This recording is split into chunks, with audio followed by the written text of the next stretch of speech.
Hello नमस्कार, स्वागत है आप सबका एक बार फिर से आपका स्टडी यूट्यूब चैनल पर। तो प्यारे विद्यार्थियों, कैसे हैं आप सभी? आई होप आप सभी अच्छे होंगे और अच्छे से पढ़ाई कर रहे होंगे। तो प्यारे विद्यार्थियों, आज मैं फिर हाजिर हूँ नई क्लास के साथ। तो क्लास को पूरा देखना है, ज़्यादा से ज़्यादा क्लास को शेयर भी करना है। यदि चैनल पर आप पहली बार आए हो, चैनल को सब्सक्राइब भी करेंगे, बेल आइकन प्रेस करेंगे ताकि नेक्स्ट वीडियो का नोटिफिकेशन जल्दी से आपको मिल सके। तो प्यारे विद्यार्थियों, जितने भी BSTC और PTT 2025 की तैयारी कर रहे हैं उन सभी के लिए क्लास जो है बहुत ही महत्वपूर्ण रहने वाली है। तो कर दीजिए सेशन को फटाफट से शेयर। चैनल पर पहली बार हो, सब्सक्राइब करना ना भूले। लास्ट के अंदर आपको बताना है कितने क्वेश्चन आप राइट कर पाते हो एंड प्यारा सा कमेंट भी आपको करना है। तो आइए करते हैं सेशन की शुरुआत, क्योंकि समय आपके पास में कम है। तो देखिएगा यहाँ पर फर्स्ट क्वेश्चन जो है आपके सामने क्या आता है, इंपॉर्टेंट है, ठीक है डियर। तो देखो, आचार्य तुलसी का जन्म स्थान कौन सा है? बता दो भाई, आचार्य तुलसी का आपसे जन्म स्थान पूछा है, यहाँ पर कौन सा आ जाएगा? ब्यावर, लाडनू, सीकर या फिर फतेहपुर? क्या होगा भाई आंसर यहाँ पर? आचार्य तुलसी का जन्म स्थान यदि आपसे पूछे तो क्या आएगा यहाँ पर? लाडनू नागौर के अंदर, ठीक है डियर। ऑप्शन बी क्या है आपका? राइट आंसर है, ठीक है। लाडनू नागौर के अंदर इनका जन्म होता है। ये तेरापंथ संप्रदाय के 9वें आचार्य थे भाई, ठीक है। तेरापंथ संप्रदाय के कौन से आचार्य थे? ये 9वें आचार्य आ जाएंगे। ओके, अनुव्रत सिद्धांत का प्रतिपादन करने वाले कौन है? आपके आचार्य तुलसी। ओके जी, कौन सा संप्रदाय? आपके तेरापंथ संप्रदाय, ठीक है डियर, कि 9वें आचार्य आ जाएंगे और अनुव्रत सिद्धांत का प्रतिपादन किया था। ओके, इंपॉर्टेंट है। आगे चलेंगे भाई, अगला क्वेश्चन आपका आता है। देखो, आयो अंग्रेज मूलक रे ऊपर गीत किसके द्वारा रचित है? बताएंगे यहाँ पर, आयो अंग्रेज मूलक रे ऊपर गीत किसके द्वारा रचित है? आस्करण, बाकीदास, दयालदास या फिर सुंदरदास? क्या होगा सेकंड क्वेश्चन का आंसर? क्या होने वाला है? आयो अंग्रेज मूलक रे ऊपर जो गीत है ये किसके द्वारा रचित है? यहाँ पर जो आ जाएगा वो आ जाएगा बाकीदास के द्वारा, ठीक है डियर। किसके द्वारा रचित है? बाकीदास के द्वारा रचित है। ऑप्शन बी आपका राइट आंसर हो जाएगा, ठीक है dear. Option B right answer है। अगले क्वेश्चन की ओर बढ़ेंगे अपन। अगला क्वेश्चन आपका आता है, बताएंगे मथेरन कला किस जिले की प्रसिद्ध है? बताओ, एग्जाम में बार बार आता है। मथेरन कला जो है ना आपके किस जिले की प्रसिद्ध यहाँ पर आ जाती है? अजमेर, बीकानेर, उदयपुर या फिर झालावाड़? क्या होगा तीसरे क्वेश्चन का आंसर? सिंपल सा क्वेश्चन है। मथेरन कला जो है आपकी कहाँ की आती है? यह आ जाएगी आपकी बीकानेर की, ठीक है डियर। कहाँ की आ जाएगी? बीकानेर की आ जाएगी। ऑप्शन बी आपका क्या होगा? राइट आंसर होगा, ठीक है डियर। धार्मिक स्थलों पर पौराणिक कथाओं पर आधारित देवी देवताओं के जो भित्ति चित्र बनाने की कला है इसको कहा जाता है क्या? मथेरन कला। ओके डियर, तो ऑप्शन बी क्या है? राइट आंसर है। अगले क्वेश्चन की ओर बढ़ेंगे। देखिएगा यहाँ पर अगला क्वेश्चन आता है, आमेर के राजा भारमल ने अकबर की अधीनता कब स्वीकार की थी? बता दो भी कब की थी? 1562 में, 1560, 1572 या फिर 1576 के अंदर? फोर का आंसर यहाँ पर क्या होने वाला है? आमेर के राजा भारमल ने जो है अकबर की अधीनता कब स्वीकार की है? ये की है भैया 1562 के अंदर, ठीक है डियर। कब की है? 1562 के अंदर। ऑप्शन ए क्या होगा आपका? राइट आंसर यहाँ पर हो जाएगा। ओके डियर, अगले क्वेश्चन की ओर बढ़ते हैं अपन। अगला क्वेश्चन आपका आता है, पीपल पन्ना है। बताओ भी पीपल पन्ना क्या है? इंपॉर्टेंट क्वेश्चन है। पीपल पन्ना आपके दीजिए, पीपल पत्र आपके दीजिए या फिर पीपल पन आपके दीजिए, एक ही बात है। अब बता दो भी पीपल पन्ना क्या है? यहाँ पर देखो, स्त्रियों के हाथ का आभूषण है क्या? स्त्रियों के कान का आभूषण है? स्त्रियों के नाक का आभूषण है या फिर स्त्रियों के गले का आभूषण है? क्या होगा यहाँ पर? 5 का आंसर क्या होने वाला है? यहाँ पर देखो, पीपल पन्ना जो है आपके सोने चांदी का बना अंगूठी के आकार का क्या है? एक आभूषण है जो कि कान के ऊपरी हिस्से में पहना जाता है। कहाँ पहना जाता है? कान के ऊपरी हिस्से में पहना जाता है। यानी कि ये कहा क्या आ जाएगा? स्त्रियों के कान का आभूषण, ठीक है डियर। क्या है? स्त्रियों के कान का आभूषण है। ऑप्शन बी क्या है आपका? राइट आंसर है। ओके डियर, इंपॉर्टेंट क्वेश्चन है आपका। ओके, आगे चलेंगे। देखो, अगला क्वेश्चन आपका आता है। देखिएगा यहाँ पर, मुगल सम्राट अकबर द्वारा जिस संत को फतेहपुर सीकरी आमंत्रित किया था वह था? बताओ भाई कौन से संत यहाँ पर आ जाएंगे जिसको जो है फतेहपुर सीकरी आमंत्रित किया था मुगल सम्राट अकबर के द्वारा? यहाँ पर जसनाथ, आपके रजब जी, दादू दयाल या फिर लालदास, ठीक है। क्या होगा यहाँ पर? कौन है यहाँ पर संत आपके? आ जाएंगे दादू दयाल, है ना। कौन आ जाएंगे? दादू दयाल आ जाएंगे यहाँ पर। ऑप्शन सी क्या है आपका? राइट आंसर है। और इन्हें दादू दयाल को कहा जाता है राजस्थान का कबीर, ठीक है डियर। क्या कहा जाता है? आपके राजस्थान का कबीर इनको कहा जाता है। राजस्थान का कबीर जो है इनको कहा जाता है। और आगे चलेंगे। देखो, अगला क्वेश्चन देखते हैं अपन। अगला प्रश्न आपका आता है यहाँ पर।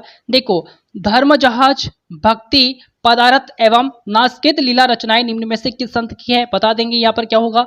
आपके रामचरण जी, चरणदास जी, सुंदरदास जी या फिर लालदास जी? क्या होगा 7 का आंसर यहाँ पर? किसकी जो है यहाँ पर रचनाएं जो है निम्न में से किस संत की है? बता दो। धर्म जहाज, भक्ति, पदारथ एवं नास्केत लीला, है ना।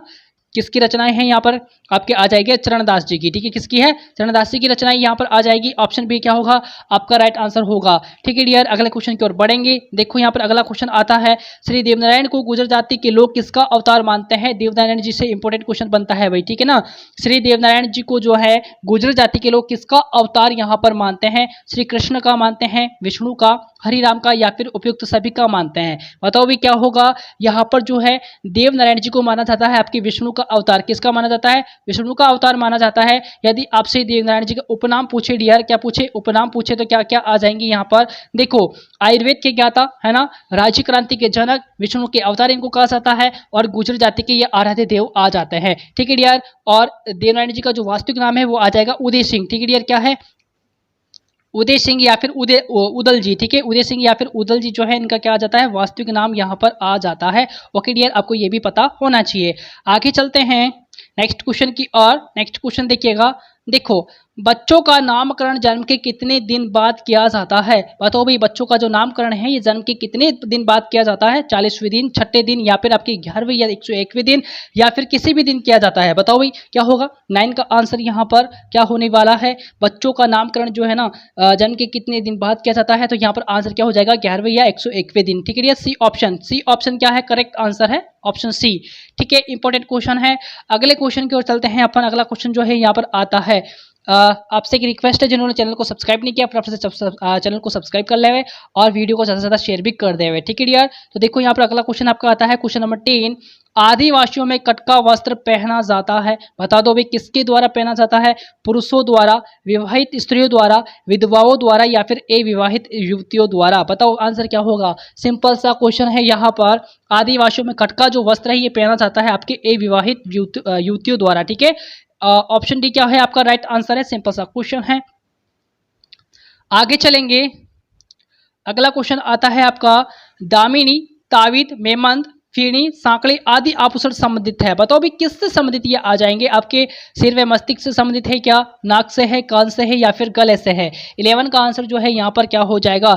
दामिनी, तावीद, मेमन जो है आपके फीणी, सांकड़े आदि आभूषण जो है कहाँ से संबंधित आते हैं, ये आपके आते हैं सिर व मस्तिष्क से, है ना। सिर व मस्तिष्क से आ जाएंगे आपके जो ये आभूषण है। ऑप्शन ए क्या होगा आपका राइट आंसर यहाँ पर हो जाएगा। ओके डियर, आगे चलते हैं भैया। अगला क्वेश्चन जो है आपका आता है, सुमेल कीजिए। कर देंगे यहाँ पर सुमेल, फटाफट से आपको सुमेल करना है। एक तरफ मेला, एक तरफ आपको जिला दिया हुआ है, ठीक है डियर। सिंपल सा क्वेश्चन है, फटाफट से कर देंगे। यहाँ पर आपको जो है कपिल मुनि का मेला कहाँ पर पड़ता है, उर्स कहाँ पर पड़ता है, रानी सती का मेला और गोगा मेडी का मेला। देखो आपकी जो कपिल मुनि का मेला है ये आपके कोलायत बीकानेर के अंदर पड़ता है ना। कहाँ पर, कोलायत बीकानेर के अंदर। तो ए में आपका 2 है। उर्स का मेला आपके पड़ता है अजमेर के अंदर, है ना, आपके अजमेर में पड़ता है, यानी कि बी में आपका क्या है भाई 3 है। और रानी सती का मेला आपके झुंझुनू के अंदर पड़ता है ना। आपके सी में क्या हो जाएगा 4 हो जाएगा। गोगा मेडी का मेला आपके हनुमानगढ़ के अंदर, यानी कि डी में 1 है। तो 2, 3, 4, 1 आपका राइट आंसर है भाई। 2, 3, 4, 1 जो है आपका राइट आंसर हो जाएगा, यानी कि ऑप्शन बी के अंदर है, ठीक है डियर। किसमें है, ऑप्शन बी के अंदर है। 2, 3, 4, 1, तो ऑप्शन बी क्या है आपका राइट आंसर होने वाला है, ठीक है डियर। इंपॉर्टेंट क्वेश्चन है। अगले क्वेश्चन की ओर बढ़ेंगे अपन। अगला क्वेश्चन आपका आता है यहाँ पर। अगला देखो, अगला क्वेश्चन क्या है आपका। देखो इसरदास, मोदी की हवेली, टिबड़े वाला की हवेली, भक्तों की हवेली, बिरला हवेली आदि प्रसिद्ध है। भाई कहाँ की प्रसिद्ध है, झुंझुनू, जयपुर, टोंक या फिर जोधपुर। बताओ 13 का आंसर यहाँ पर क्या हो जाएगा। 13 का आंसर क्या है डियर, क्या हो जाएगा। ये जो हवेली आपके कहाँ की प्रसिद्ध है, ये आपकी झुंझुनू की प्रसिद्ध है। कहाँ की आ जाएगी, झुंझुनू की आ जाएगी। ऑप्शन ए आपका जो है क्या राइट आंसर क्या हो जाएगा आपका राइट आंसर ऑप्शन ए, ठीक है। इसरदार मोदी की हवेली, सभी हवेलियाँ जो है यहाँ पर सभी इंपॉर्टेंट है, ठीक है डियर। आगे चलते हैं। अगला क्वेश्चन देखेंगे, क्वेश्चन नंबर 14। देखो यहाँ पर, श्रावक प्रतिक्रमण सूत्र चूर्णी नामक चित्रित ग्रंथ किस शैली का प्रथम उदाहरण है। इंपॉर्टेंट क्वेश्चन है, ठीक है। श्रावक प्रतिक्रमण सूत्र चूर्णी नामक चित्रित ग्रंथ जो है आपके किस शैली का प्रथम उदाहरण है। मारवाड़ शैली, बीकानेर शैली, आपके मेवाड़ शैली, या फिर बीकानेर शैली का। बताओ आंसर क्या हो जाएगा यहाँ पर 14 का। किसका जो है यहाँ पर किस शैली का प्रथम उदाहरण है, तो ये आपकी कौन सी शैली आ जाएगी, मेवाड़ शैली यहाँ पर आ जाएगी, ठीक है। मेवाड़ शैली जो आरंभिक चित्र आपके श्रावक प्रतिक्रमण सूत्र चूर्णी जो है 1260 ईस्वी में 1260 ईस्वी में महाराणा तेज सिंह के समय चित्रित हुआ था। किसके समय चित्रित हुआ था? तेज सिंह के समय चित्रित हुआ था। और इसका चित्रकार कौन है? कमल चंद्र है। ठीक है डियर, इसका चित्रकार कौन आ जाता है? कमल चंद्र यहाँ पर आ जाता है, आपको पता होना चाहिए। ओके, अगले क्वेश्चन की ओर बढ़ेंगे अपन। अगला प्रश्न आपका आता है 15। राजस्थान का वह अभयारण्य जो विश्व का अद्वितीय पक्षी अभयारण्य एवं जल पक्षियों का स्वर्ग है, बताओ कौन सा है? कौन सा यहाँ पर आ जाएगा? राष्ट्रीय मरु उद्यान जैसलमेर, सरिस्का अभयारण्य अलवर, केवलादेव भरतपुर या फिर इनमें से कोई नहीं है? बताओ आंसर क्या हो जाएगा 15 का? आपके जल पक्षियों का स्वर्ग है, पक्षी अभयारण्य जो एवं जल पक्षियों का स्वर्ग है आपका, तो ये आपका आ जाएगा केवलादेव भरतपुर वाला। ठीक है डियर, ऑप्शन सी क्या होगा आपका राइट आंसर? राष्ट्रीय मरु उद्यान कहाँ पर? आपके जैसलमेर के अंदर, सरिस्का अभयारण्य आपके अलवर के अंदर है, ये भी आपको पता होना चाहिए। और केवलादेव कहाँ पर? आपके भरतपुर के अंदर है। सी ऑप्शन क्या है आपका? राइट आंसर है। ओके, नेक्स्ट देखो, कोडामार होली उत्सव हेतु परिचित है, बताओ कौन सा स्थान? बिनाई, किशनगढ़, नसीराबाद या फिर सांभर? 16 का आंसर क्या होगा? कोडामार होली उत्सव हेतु परिचित है आपके बिनाई। ठीक है, क्या हो जाएगा? बिनाई, ऑप्शन ए आपका राइट आंसर होगा। ओके जी, आगे चलते हैं अपन। अगला क्वेश्चन देखेंगे कि राजस्थान के द्वितीय भामाशाह जिन्होंने रानी लक्ष्मीबाई को धन देकर मदद की थी, नाम है, बताओ भाई कौन है यहाँ पर? सरदार सिंह, अमरचंद भाटिया, कुशल सिंह चंपावत या फिर उक्त कोई नहीं होगा? द्वितीय भामाशाह बताओ भाई कौन है यहाँ पर? अमरचंद भाटिया हो जाएगा। ठीक है, अमरचंद भाटिया यहाँ पर हो जाएगा। ऑप्शन बी क्या है आपका? राइट आंसर है। ठीक है dear, B option is the correct answer. अगले क्वेश्चन की ओर बढ़ते हैं अपन। देखो अगले क्वेश्चन का आंसर क्या है? तालाब ए शाही धौलपुर का निर्माण जहांगीर के किस मनसबदार ने करवाया था? बताओ, इंपॉर्टेंट है। सुलेख खां, हमीद खां, जलाल खां या फिर अमीर खां? 18 का आंसर क्या है? तालाब ए शाही धौलपुर का निर्माण जो है जहांगीर के किस मनसबदार ने करवाया था? तो ये आपके आ जाते हैं कौन? सुलेह खां। ठीक है डियर, कौन आ जाएंगे? सुलेह खां आ जाएंगे। ऑप्शन ए आपका राइट आंसर होगा। ठीक है डियर, जिन्होंने क्लास को शेयर नहीं किया है अपने से शेयर कर दीजिए, और चैनल को सब्सक्राइब नहीं किया है सब्सक्राइब भी आपको करना है भाई। ठीक है, अगला देखो, ब्रह्मा जी का एकमात्र मंदिर कौन सी झील के पास है? बता दो भाई, ब्रह्मा जी का जो मंदिर है, ये मंदिर जो है कौन सी झील के पास आ जाएगा? कोलायत, पुष्कर, आना सागर या फिर कोई नहीं? सबको पता है कौन सी झील के पास आ जाता है? आपके पुष्कर झील के पास में आ जाता है। ऑप्शन बी क्या है आपका? राइट आंसर है। ठीक है डियर, आगे चलते हैं अपन। अगला देखो, जेसमंद झील के सबसे बड़े व छोटे टापू का नाम क्रमशः क्या है? इंपॉर्टेंट क्वेश्चन है, बताओ जेसमंद झील के सबसे बड़े टापू का नाम क्या आता है और छोटे टापू का नाम आपको क्रमशः यहाँ पर बताना है। प्यारी वे बाबा का भाखड़ा, बाबा का भाखड़ा वे प्यारी, टेबर या फिर खेबर या फिर कोई नहीं होगा? यानी कि सबसे बड़े टापू जो है इसको कहा जाता है बाबा का भाखड़ा, और छोटे टापू को कहा जाता है प्यारी, है ना। सबसे पहले आपके सबसे बड़े टापू यहाँ पर आया, फिर छोटा टापू आया, तो बी ऑप्शन क्या है आपका? राइट आंसर है। ठीक है, बाबा का भाखड़ा वे प्यारी, ऑप्शन बी क्या होगा? राइट आंसर यहाँ पर हो जाएगा। ठीक है डियर, देखेंगे अगला क्वेश्चन। अगला क्वेश्चन आपका आता है, राजस्थान में कितनी लोकसभा की सीटें हैं? बताते हैं भाई यहाँ पर राजस्थान के अंदर कितनी लोकसभा की सीटें आ जाएंगी? 20, 25, 30 या फिर 35? क्या होगा? सिंपल सा क्वेश्चन है, एग्जाम में आता है भाई बार बार। ठीक है, BSTC के अंदर विशेषकर ये प्रश्न बार बार पूछा जाता है। राजस्थान में कितनी लोकसभा की सीटें हैं? यहाँ पर ये आ जाती है आपकी 25 सीटें। कितनी आ जाती है? 25 सीटें यहाँ पर आ जाती है। बी ऑप्शन आपका क्या होगा? राइट आंसर हो जाएगा। ओके डियर, अगला देखो, बेली किशन रुक्मणी किस भाषा का ग्रंथ है? बताओ, पूर्वी मारवाड़ी, उत्तरी मारवाड़ी, उत्तर पूर्वी मारवाड़ी या फिर दक्षिण मारवाड़ी? 22 का आंसर यहाँ पर क्या होगा? बेली किशन रुक्मणी किस भाषा का ग्रंथ है? तो ये आ जाता है आपके उत्तरी मारवाड़ी। ठीक है डियर, कौन सी मारवाड़ी? उत्तरी मारवाड़ी। ऑप्शन बी क्या होगा आपका? राइट आंसर यहाँ पर हो जाएगा। ठीक है ना, आगे चलते हैं। अगला देखो, अजमेर जिले का कौन सा स्थान कोडामार होली उत्सव है तो प्रसिद्ध है? बताओ भी, आंसर करेंगे। अजमेर जिले का कौन सा स्थान कोडामार होली उत्सव हेतु प्रसिद्ध है? क्या भिनाई, किशनगढ़, सांबर या फिर नशीराबाद? क्या हो जाएगा? क्या हो जाएगा भाई? कोडामार होली उत्सव हेतु प्रसिद्ध है आपके कौन सा? यहाँ पर होता है आपका भिनाई। ठीक है डियर, क्या हो जाएगा? भिनाई। ऑप्शन ए आपका क्या है? राइट आंसर है। ठीक है डियर, आगे चलते हैं अगले क्वेश्चन की और अपन चलेंगे। अगला क्वेश्चन देखेंगे, यहाँ पर देखो इंपॉर्टेंट है, कथन दिया हुआ है आपको और एक कारण दिया हुआ है। ठीक है, कथन को पढ़ लेते हैं। राजस्थान में नहर सिंचित क्षेत्र में कृषि उत्पादन में उल्लेखनीय सफलता मिली है। ठीक है, कारण देखो, नहर सिंचाई का सबसे सस्ता व सुरक्षित स्रोत है। यहाँ पर देखेंगे, बताओ कथन और कारण दोनों सही है तथा कारण कथन की सही वाक्य है। कथन और कारण दोनों सही है परंतु कारण कथन के सही वाक्य नहीं है। कथन सही है परंतु कारण गलत है। कथन गलत है परंतु कारण सही है। आंसर करेंगे यहाँ पर 24 का आंसर जो है डियर क्या हो जाएगा? कथन। राजस्थान में नहर सिंचित क्षेत्र में कृषि उत्पादन में उल्लेखनीय सफलता मिली है, बिल्कुल ठीक बात है भैया, है ना। यानी कि कथन आपका क्या है? सही है। नहर सिंचाई का सबसे सस्ता साधन है ना, सबसे सस्ता एवं सुरक्षित स्रोत, ये आपका जो है सबसे सस्ता कैसे हो सकता है, यानी कि कारण आपका क्या हो जाएगा, गलत हो जाएगा, यानी कि कथन सही है परंतु कारण गलत है। सी ऑप्शन क्या है आपका राइट आंसर होगा भाई, ठीक है। सी ऑप्शन आपका राइट आंसर हो जाएगा। आगे चलेंगे क्वेश्चन नंबर 25 की और। राजस्थान का सर्वाधिक शुष्कता वाला जिला कौन सा है, बताओ भी 25 का आंसर क्या है। राजस्थान का सबसे सर्वाधिक शुष्कता वाला जिला जो है कौन सा, यहाँ पर आ जाएगा जैसलमेर, गंगानगर, जालौर या फिर नागौर।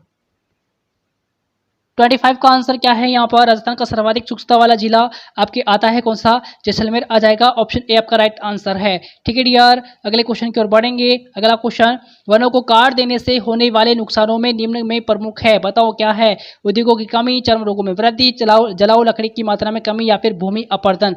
आपको सबसे सटीक आंसर यहाँ पर चुनना है भाई, ठीक है। वनों को काट देने से होने वाले नुकसानों में निम्न में प्रमुख है, क्या है यहाँ पर जो सटीक आंसर होगा वो हो जाएगा भूमि अपरदन, ठीक है डियर। क्या हो जाएगा, भूमि अपरदन। इंपोर्टेंट क्वेश्चन है, डी ऑप्शन आपका राइट आंसर हो जाएगा। आगे चलते हैं। अगला देखो, खरीफ के लिए उपयुक्त फसल चक्र निम्न में से कौन सा है, बताओ भैया। यहाँ पर गेहूं कपास खरीफ है भैया ना, खरीफ, ठीक है। गेहूं कपास, ज्वार मूंग चना, बाजरा सरसों, मोट बाजरा चावल, बताओ। इंपॉर्टेंट क्वेश्चन देखो, यहाँ पर खरीफ की फसल की बात हो रही है तो गेहूं कैसे आ जाएगा, है ना। ज्वार मूंग चने की आपके यहाँ पर चना कैसे आ जाएगा, यहाँ पर सरसों नहीं आएगा, ठीक है। तो ऑप्शन डी क्या होगा आपका राइट आंसर हो जाएगा, ठीक है डियर। ऑप्शन डी क्या है आपका राइट आंसर है। अगले क्वेश्चन की ओर बढ़ते हैं। अपन क्वेश्चन नंबर 28 है आपका, राज्य स्तरीय भेष प्रदर्शन केंद्र स्थित है कहां पर, बाकलिया, रामसर में, वल्लभनगर में या फिर मोहनगढ़ के अंदर।